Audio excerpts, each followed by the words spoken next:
Hello everyone, my name is Yasser Seirawan. I'm here with artist Debbie Han. Debbie. Hello Yasser. My pleasure. Very nice meeting you. Absolutely.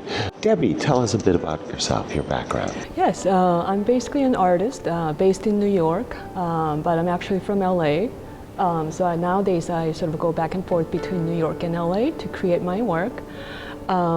And I actually do pretty much all genres, from painting, sculpture, photography, etc. And these sculptures are actually ceramic sculptures that I created, which took me about 7 years to complete. Involving a very complicated procedure and lots of failures to arrive at the stage of final result. I came across this beautiful ancient ceramic type called celadon. So basically, celadon exists only in Asia because of this color, which is, a mix of very beautiful gray, blue, green, which occurs naturally during firing. Mm-hmm. And because of the iron component in the clay in Asia, you could, have this kind of beautiful color occurring naturally, which there isn't in the West. So I sort of fell in love with the beauty, of the ceramics and the long history of the material. So the height of Korean celadon was basically back in the 12th century. Wow, so an ancient process. Yes. And so I took it as my personal challenge to revive this old tradition and create a sculpture project out of that. And it only felt natural that I create the project in its native soil instead of sort of trying to do it in an easier way in the States. Right. And actually, in the West, the clay in America, in Europe, does not have the iron component that will give this kind of naturally occurring color. So we have what's called a celadon glaze that ceramicists apply to create somewhat of a color that's like this. Right. And when you used chess as a metaphor for battle, yes. You brought chess into it as well. Chess actually started in India, as we know, and it evolved to the game of chess today. Why did you use chess? Why did you pick chess? Yes, I pretty much wanted to stage this effect of battle that will be easily recognized by most everybody. Exactly. And to me, chess is the ultimate sort of battle and a game. Right. So it's not a real war, but it's a game, yes. right? But a very, very intensive game of a war, fighting one another, applying many strategies and whatnot. So to me, formatting these 32 pieces of sculptures, just like a chess game, chess battle format, was the most effective way of involving the viewer to conjure up a battle format in their mind. And I'm thinking also that you raise your piece, for me, and most especially, raises the sense of awareness of the concept of beauty. Yes. And where does that come from, and how it impacts and affects different cultures around the world. Yes. So if you look at these sculptures, each one of them has sort of a very virtual mix of hybrid figures, meaning there's more than one racial or ethnic characteristics within the same face. Right. So you may see on one face sort of let's say Asian eyes, with African mouth, with a Roman nose, all existing within the same face. You strike me as a very spiritual person, and this project actually took you on a 7-year journey. Tell us about how that transformed you at the end. So of course I had no idea that the project would go on for so long. So I made a mold out of plaster. So you have these pieces come together to create a negative shape, into which you'll be pouring a slip, which is a watered down clay. And then after a certain time, you take the pieces out. And then you have the clay, shape sculpture with an empty hollow space inside. And while the clay is still soft, I will be sculpting each face individually, and then fire it to harden the form, and then glaze it to give this color. And of course, when you glaze it at that point, the color is not like this. Right. Basically, clay with a thin film, Right. coated over it. And then you do the final firing, the second firing. So because of the organic quality of the clay, unless you get it perfectly mixed as a slip and perfectly created as a form, and perfectly fired, the ideal temperature, I just couldn't get the right color. So it pretty much took me 3 years just to get the proper shape and the color right. Wow.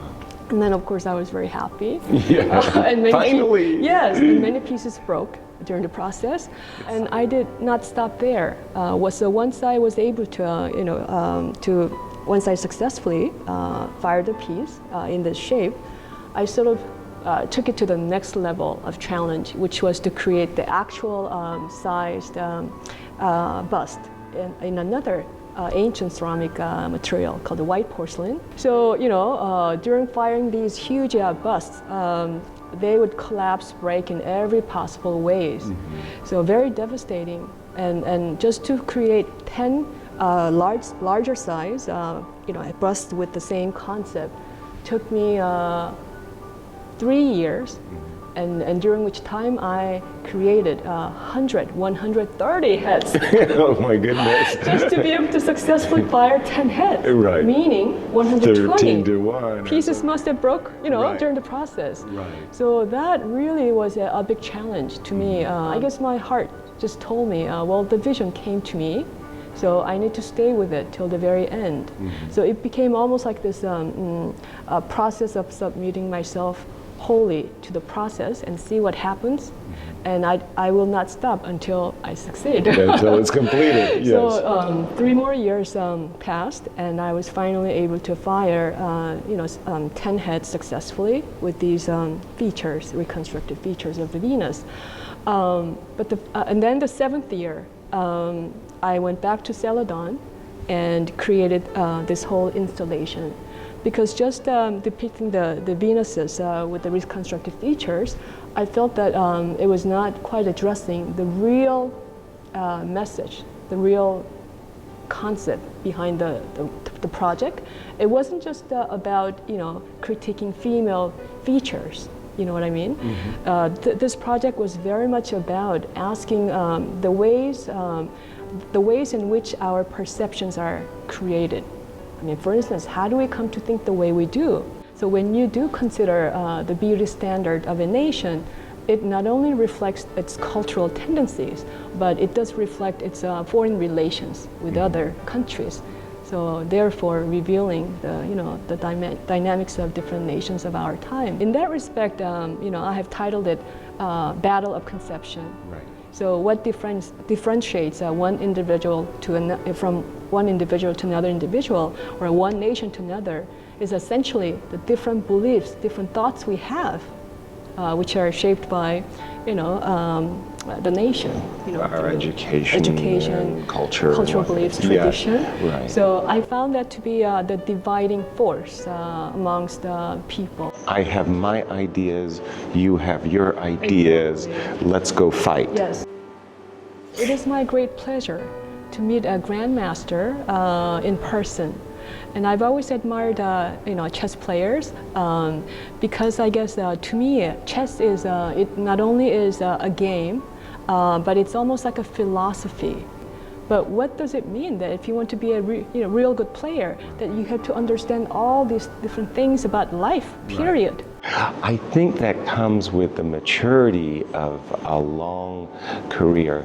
Chess is a field, interestingly enough, that allows for what are called prodigies. So if you think about mathematics and music, you think about really, really young, extraordinary, talented people from a very early age who seem to be like fish in water, and they just know they can navigate their way through very, very complicated mathematical problems.